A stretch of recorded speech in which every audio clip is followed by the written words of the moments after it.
Several years ago, back when my mom was still here with me, a friend in Israel who I mention in my book that was part of my miracle, she sent me photographs of the excavation they were doing about the stairs that led from the pool of Siloam, Shiloach, to the Holy Temple from the city of David. And that's probably been, I would say, a good 5 years ago that she sent me photographs. She sent me a photograph of the place where King Solomon was anointed king down by the river GIHON.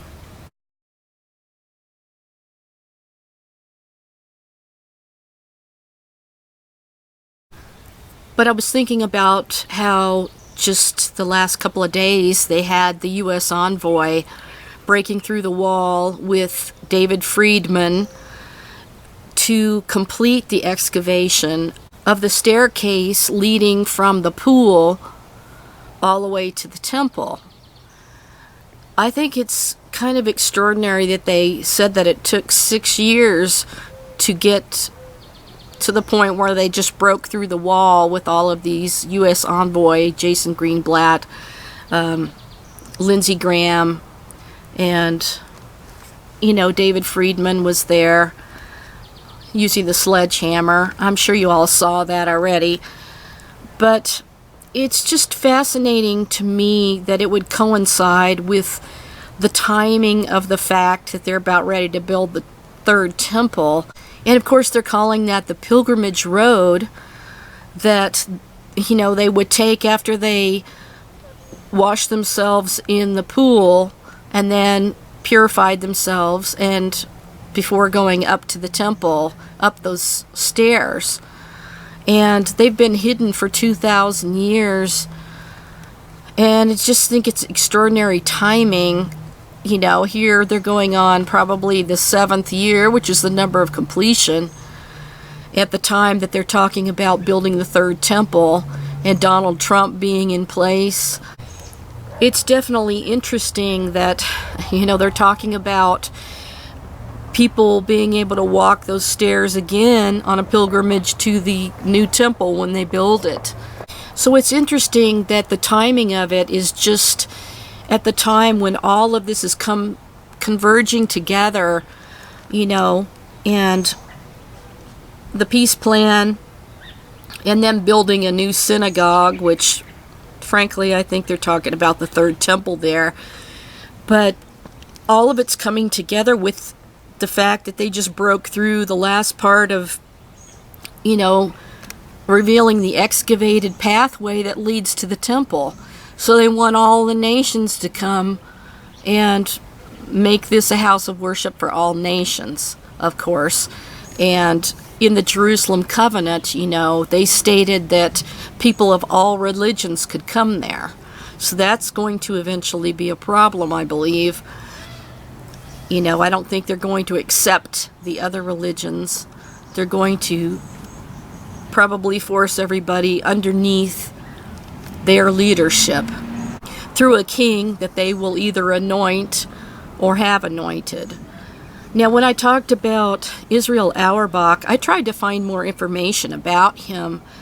And I don't know if he's the one that passed away, but one of the major Hasidic rabbis with that last name passed away in Israel. I think it was this past year, 2018 or so. And if he was the one that they anointed, now he was one of the top rabbis he was controversial in the fact that he did not want the yeshiva people to become soldiers. He wanted them to spend the time with the Torah, and there was a big controversy about all of it. But he passed away, so if he was the one they anointed, then they will have to anoint another person with this dynasty that they're setting up of King David's line.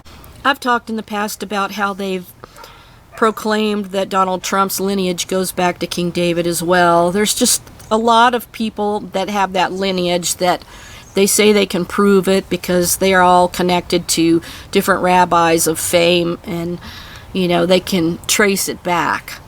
But only God really knows for certain, And I know Donald Trump's lineage is German on his father's side, and on his mother's side, Scottish. And even though, different presidents have been considered the Antichrist before, and, and what I've said many times is that there's a spirit of Antichrist that certain people are working through to achieve their ultimate goal of putting one person in power that ultimately will be, occupied by Satan. So they're obviously trying to put one person in power, that person will be the ultimate Antichrist, going against and fighting against the true Messiah, YESHUA HaMashiach of Nazareth, and they'll make war with the Lamb.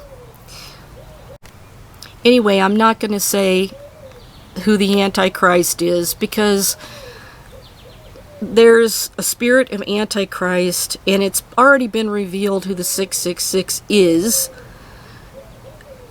connected to Islam. So how it all comes together in the end is up to the Lord. He knows how it's all coming together, how it's going to end, and who the players are going to be. So I'm not going to try to guess.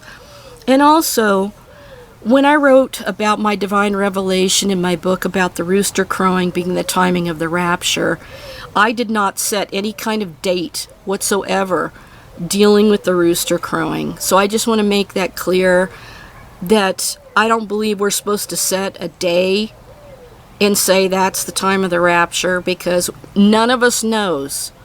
None of us knows. And yeah, we can know the season or have hints to the season. So date setters are just going to be completely wrong. I've talked about that I've always believed it would be sometime during Rosh Hashanah, after the last trump, when the last trump blows, perhaps, because it says the last trump in the Bible. But then the more I studied the other holy convocations that are the Lord's feasts, they're not the Jews' feasts, although the Lord, caused the Jews to keep his time calendar. So each one of the feasts, I realized each one of them has elements of the potential rapture time. Things about the harvest. For example, there's certain harvest feasts. Perry Stone has an excellent teaching about the harvests. And he was talking about, the rapture being during one of those. And we know about Rosh Hashanah, about the last trump. We know no one knows the day or the hour is a Jewish phrase for, nobody knowing when the new moon would appear in the sky and having to cite it by two witnesses. And it's the time that the Jews always go to graves and visit the graves, right before the High Holy Day starts, so that they are believing the resurrection of the dead would happen then. So that's why I've always believed it and always celebrated watching for the Lord at that time in the fall at Feast of Trumpets. But when we got to Passover and Shavuot, there were elements there too, also with tabernacles. And, I believe the second coming has to do with Yom Kippur, which I've talked about in my book and everything. So we're not supposed to pick a day on the calendar and say that's the day of the rapture. That's just completely not biblical to do it. Now, the Lord says that people will have to come up from these other countries and keep the Feast of Tabernacles in the future when the Lord is dwelling in the midst of Jerusalem. And as I revealed about the Jerusalem covenant being the one, it was the covenant that they took when they came back from Babylon. And Daniel had the vision of all of that. But there was a scripture that came to mind about that in the last days a king would stand up, and this is supposed to be the Antichrist, and that's in Daniel 8. So that kind of goes along with what I said about the Hasidic leaders already anointed someone in the Davidic line to be the king. And I told you that before Donald Trump became president, you know, during the campaign and all of that, they set up in the upper room, which is supposed to be above King David's tomb, some of the Republican leaders met there to campaign about Donald Trump. So we don't know what's going to happen in the future. I mean, we have thoughts about who this person is going to be. So the fact that they've invited the 70 nations to Jerusalem through the Sanhedrin in their activities, and, you know, got signatures on the Jerusalem covenant for many nations, and now they're saying that this pilgrimage road is going to be used in the future by pilgrims coming up to the third temple. And we know that we've got all these signs everywhere about that it's imminent. And of course the King David coin they just minted. But one of the things I wanted to mention that's also a sign is just how many archaeological finds there have been that are biblical. It's absolutely astonishing. You know, they found, you know, bulla seals of King Hezekiah, Ahaz. They found 2 of the people that had Jeremiah the prophet imprisoned with their names on it. You know, there's just been so much. And then, of course, you know, they found the Garden Tomb. They photographed the Shroud of Turin for the first time. All of that happened in the late 1800s. And finding the graves of some of the apostles of the Lord. And they're now saying that they've found a couple of more caves at Qumran that have not been excavated yet. So who knows what kind of texts they're going to find inside those caves. And they're working on it right now. So much is being revealed. You know, I'm curious as to whether something about the Messiah will be revealed in that cave. You have the 1st century Sea of Galilee boat that they excavated that survived miraculously in the mud. There's one archaeological find that I think is just really amazing that I wanted to share, and that is that they have a name found in a list of slaves in Egypt during the reign of Sobek-Hotep III. This list is on Brooklyn 35.1446, a papyrus scroll kept in the Brooklyn Museum. The name is written SP, it's got a little dip over the S, dash RA, and means to be fair or beautiful. The name may be related to or even the same as the Aramaic Sapphira, and up to slight morphological adaptations as Sifra, the name of the Hebrew midwife. Now, there's the name of a second midwife, Puah, P-U-A-H, is a Canaanite name which means lass or little girl.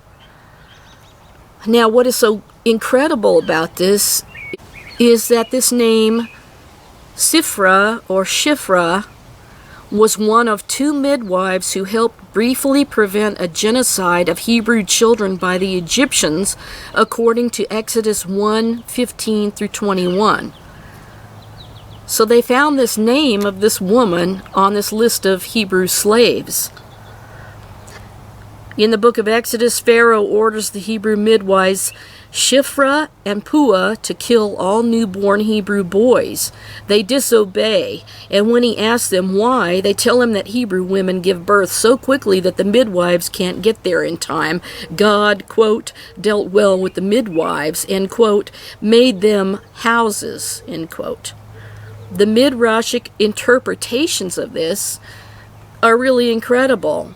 In the 11th century, Jewish Rabbi Rashi's Talmud commentary Now, I'm just giving you what the rabbi's commentary is. I'm not saying that I follow the Talmud. You know, I have people attack me because I'm reading an article about Jews and it mentions the Talmud, so they think I'm teaching Talmud. No, I'm not.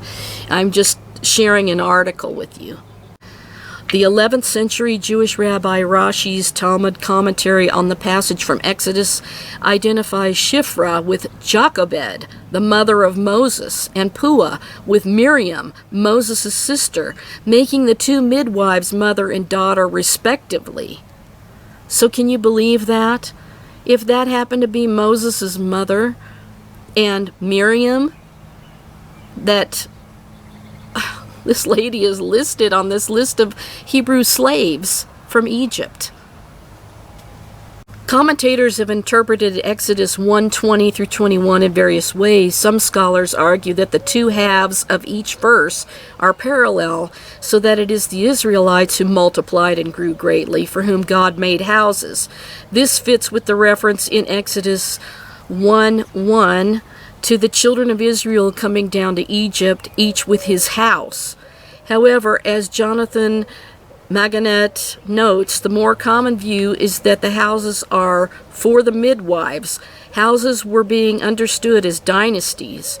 Rabbinic thought has understood these as the houses of kahuna, priesthood, and leviah, assistants to the priests, and royalty, the latter interpreted as coming from Miriam.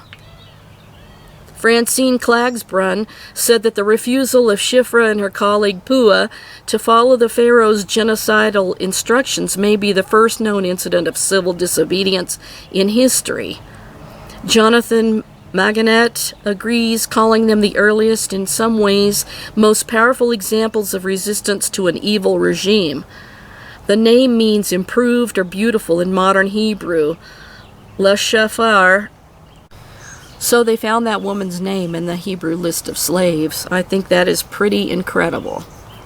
And that could be Moses' sister and mother. So it's very obvious the Lord has been allowing things to be unearthed from 2,000 years ago, and how they're setting the stage for the final events in Jerusalem is truly remarkable. And that list of Hebrew slaves that name was mentioned on comes from the 18th century BC. And of course, at the southeast angle of the Temple Mount, when that was excavated in the late 1800s, they found the emblem stamped in clay, El-Melech, and it means the king. So there's just coins they found within the pathway of, at the Garden Tomb they found coins, and they can date these different artifacts to the time. So all these archaeological finds are really signs that we're nearing the end, because God's allowing everything to be revealed and dug up for the first time. And, 2,000 years went by, and archaeology didn't even exist, so it stayed in the ground all these centuries. And I would say because they found the spot at the GIHON spring where they took, ZADOK the priest took Solomon, well, they actually call him Shlomo in Hebrew, but King Solomon was anointed there.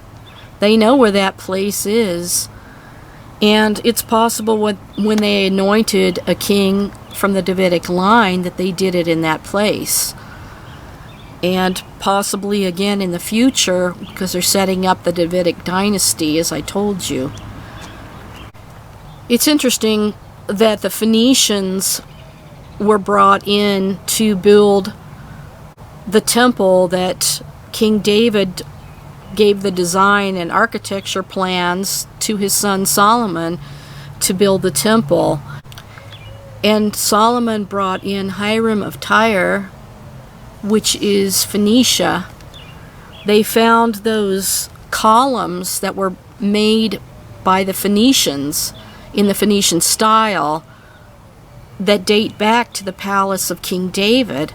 And of course, this El-Melech seal, they found bunches of those pressed in clay. Those also indicate the king.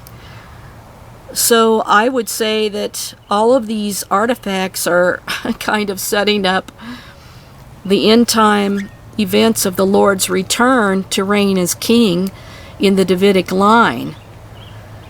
And the Lord's going to deal with each group of people as he sees fit. But what I was going to say was the El Melech seals were also Phoenician, that say, the king. And they found those deep in the ground in the southeast corner of the Temple Mount.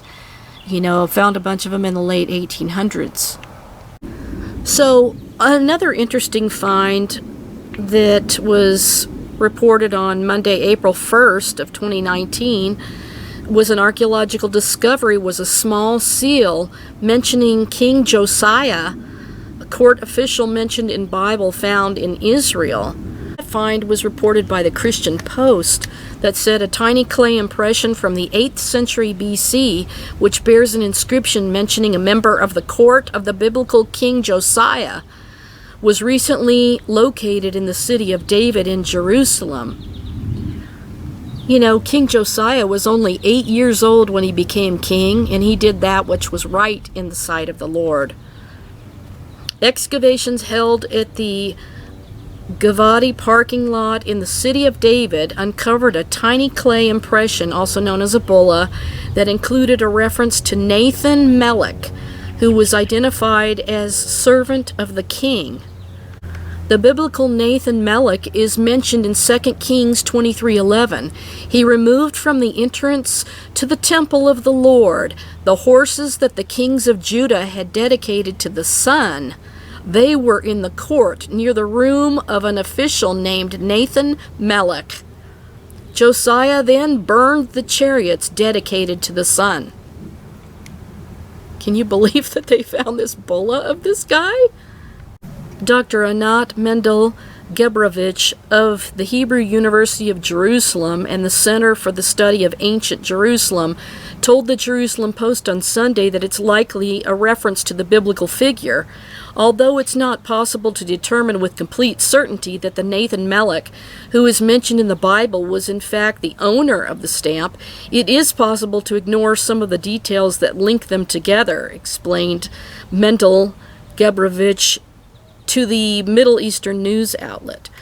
The recent find represented the first archaeological evidence for the biblical figure of Nathan Melech, according to the Times of Israel. Archaeologist Dr. Yifta Shalev of the Israeli Antiquities Authority explained to the Times that the two inscriptions on the bulla paint a much larger picture of the era in Jerusalem. What is important is not just that they were found in Jerusalem, but that they were found inside their true archaeological context. It is not a coincidence that the seal and the seal impression are found here. The bulla will be presented along with another artifact in the Israeli Exploration Journal. Now, obviously, the Arabs and the Palestinians know that by them finishing this excavation of the Pilgrim Road, that led up to the Holy Temple, they're protesting it because they don't want the third temple to be built. They don't want Jerusalem to be called the capital of Israel forever. So, of course, they're fighting against what the U.S. envoy and David Friedman just broke through that wall the other day, completing the archaeological dig of the pathway leading to where the third temple will be built, and trying to prevent it from coming to pass, but they can't stop it because the Lord is the one that's allowing all of this stuff to be discovered and unearthed. So it's pretty incredible, the things that they've found, and I just feel God allowed the Temple Mount to be excavated at a time in the late 1800s like they have not been able to do in the 20th century in that area. So God has had his timing put in place, and things are just being revealed one right after another. But to have the Pilgrim's Road completed so that people could once again, I bet they will unearth the rest of the pool of Siloam, and people can take a mikveh in there before going up to the temple. I don't know. They've already built a laver and with the Temple Institute. So anyway, I just wanted to report on a few interesting things that I thought you might find interesting.